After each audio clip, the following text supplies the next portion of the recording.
Hi student, today's topic is energy flow from ecosystem, chapter 14. आज हम discuss करने वाले हैं अबाउट एनर्जी फ्लो के बारे में।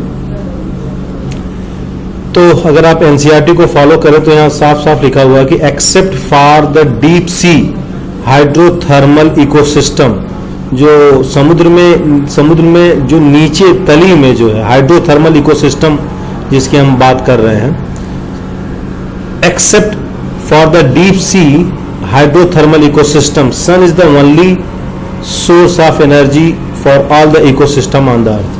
तो ये जो लाइन है, ये इससे हमको ये क्लियर होता है कि अगर हम डीप सी जिसमें कि हाइड्रोथर्मल एनर्जी पाई जाती है उसको छोड़ दें, अगर बाकी चाहे वो टेरेस्ट्रियल इकोसिस्टम हो चाहे वो एक्वाटिक इकोसिस्टम हो, sun is the ultimate source of energy for different type of ecosystem.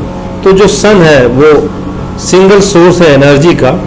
Of the incident solar radiation less than 50%, जो भी सोलर रेडिएशन आती है उसका 50% से कम फोटोसिंथेटिकली एक्टिव रेडिएशन, जिसको हम PAR कहते हैं, ठीक है ना, वो यूज होती है।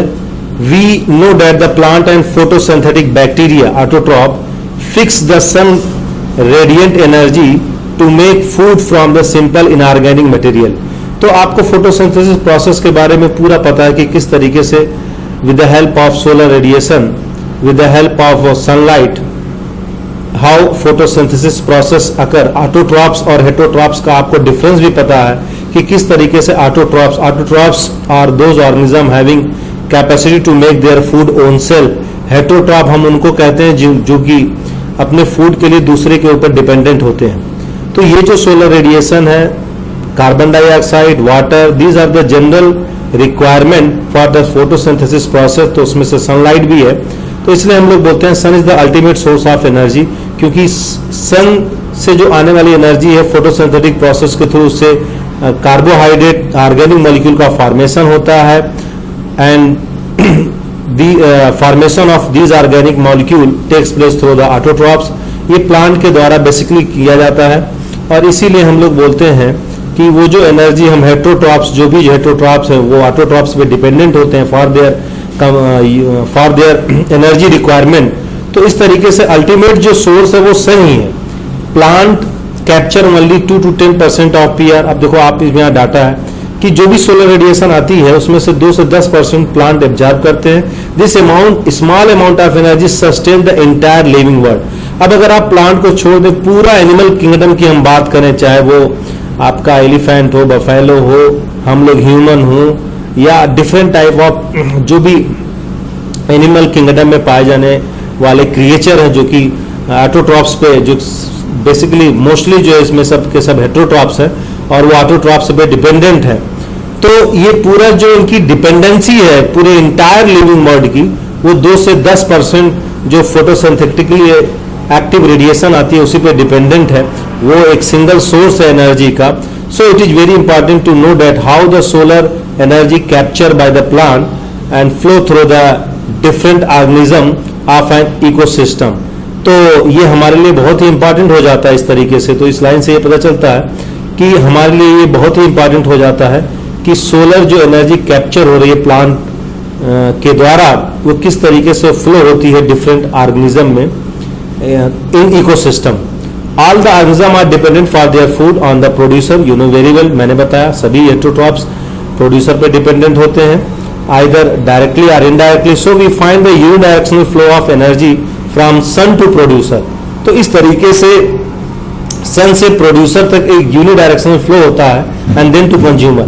तो आप देखो सोलर रेडिएशन का जो यूज है वो प्रोड्यूसर करेगा to produce some organic molecule, basically plant इसमें आते हैं। Then consumer dependent on producer for their consumption, अपनी एनर्जी रिक्वायरमेंट के लिए कंज्यूमर जो होता है वो प्रोड्यूसर के ऊपर डिपेंडेंट होता है।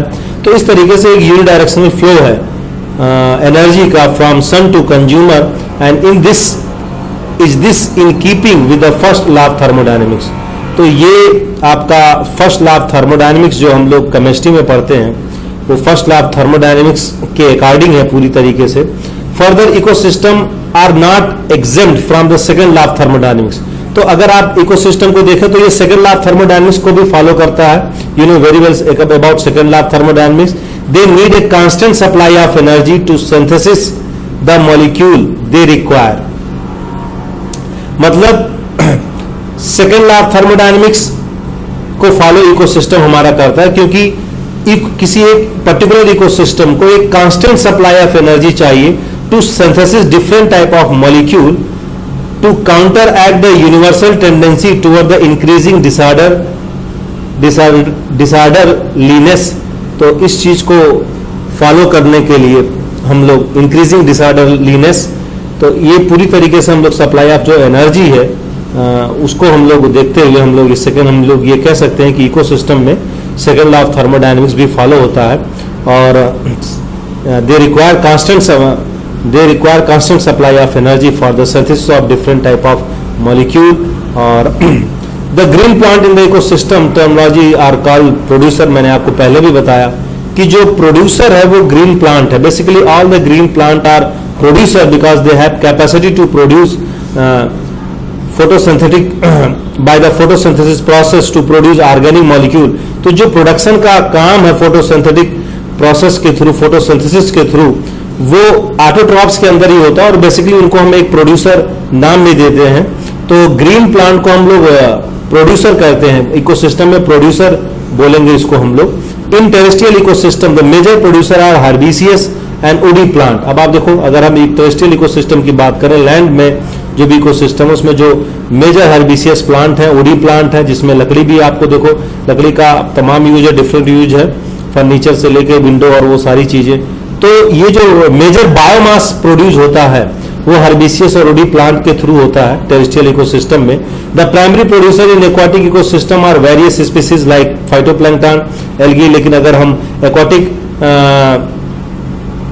एक्वाटिक इकोसिस्टम की बात करें तो उसमें phytoplankton, algae and higher plants ये सारे पाए जाते हैं।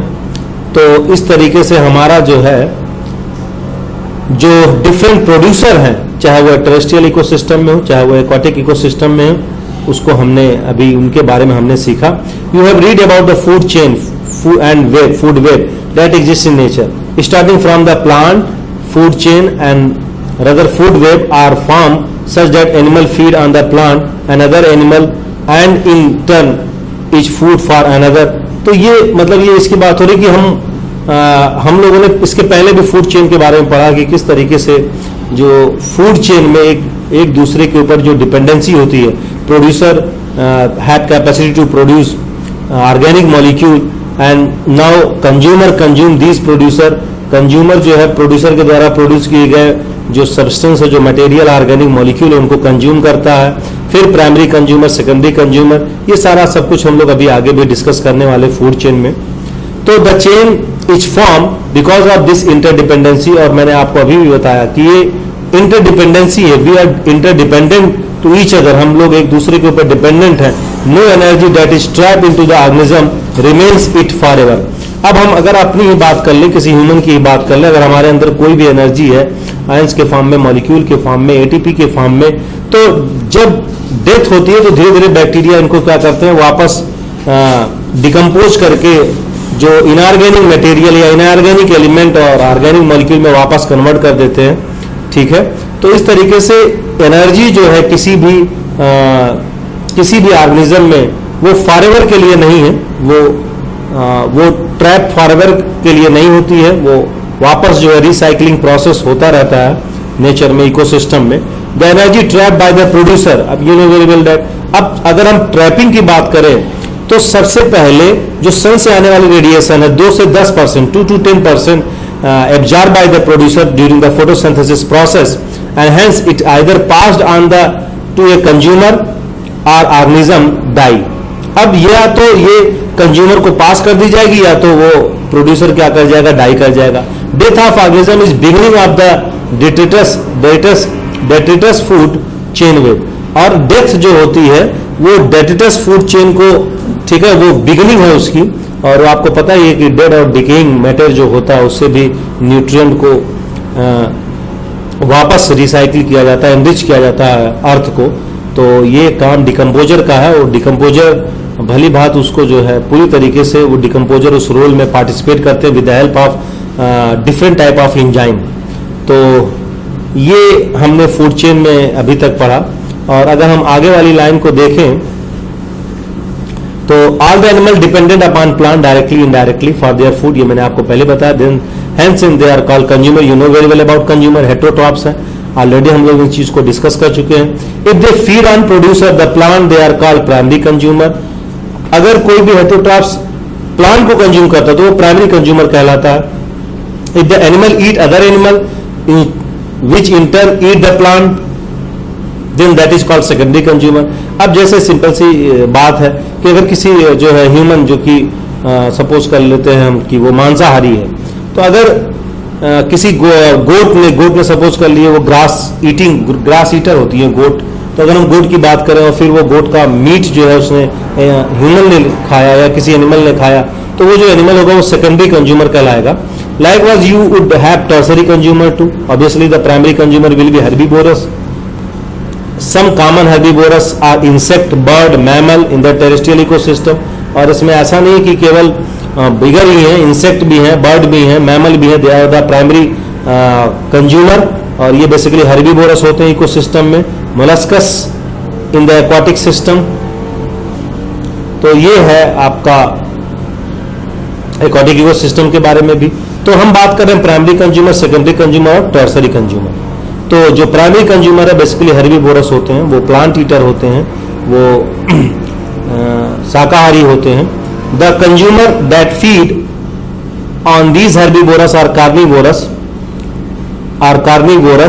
अब इसी हर्बीवोरस पे जो कंज्यूमर डिपेंडेंट होगा, जिसको हम सेकेंडरी बोलते हैं, तो वो कहलाएगा carnivorous. More correctly primary carnivorous are the secondary consumer. तो अब आप देखिए, अगर हम प्राइमरी कार्निवोरस की बात करें तो जो सेकेंडरी कंज्यूमर होगा इकोसिस्टम में वो प्राइमरी कार्निवोरस होगा। And those animal that depend on the primary carnivorous for the food are labelled as a secondary carnivorous. और इस तरीके से जो है प्राइमरी कार्निवोरस और सेकेंडरी कार्निवोरस हमने पढ़ा। तो जो एनिमल प्राइमरी कार्निवोरस पे डिपेंडेंट होगा वो सेकेंडरी कार्निवोरस कहलाएगा, और वो टर्सरी कंज्यूमर भी होगा। सेकेंडरी कार्निवोरस टर्सरी कंज्यूमर होगा। A simple grazing food chain GFC grazing food chain is depicted below. और नीचे जो फिगर में आपकी दी गई है तो एक फूड चेन दी गई है किस तरीके से। देखिए, ग्रास एक प्रोड्यूसर है, goat primary consumer, man secondary consumer. मैंने बताया अभी आपको कि गोट जो होगा वो हर्बीवोरस होगा और मैन जो होगा वो प्राइमरी कार्निवोरस होगा। क्लियर है? तो ये गोट जो है हर्बीवोरस है और मैन जो है सेकेंडरी कार्निवोरस है। तो आई होप आपको समझ में आया होगा, और इसके बाद हम लोग आगे बढ़ेंगे। ठीक है।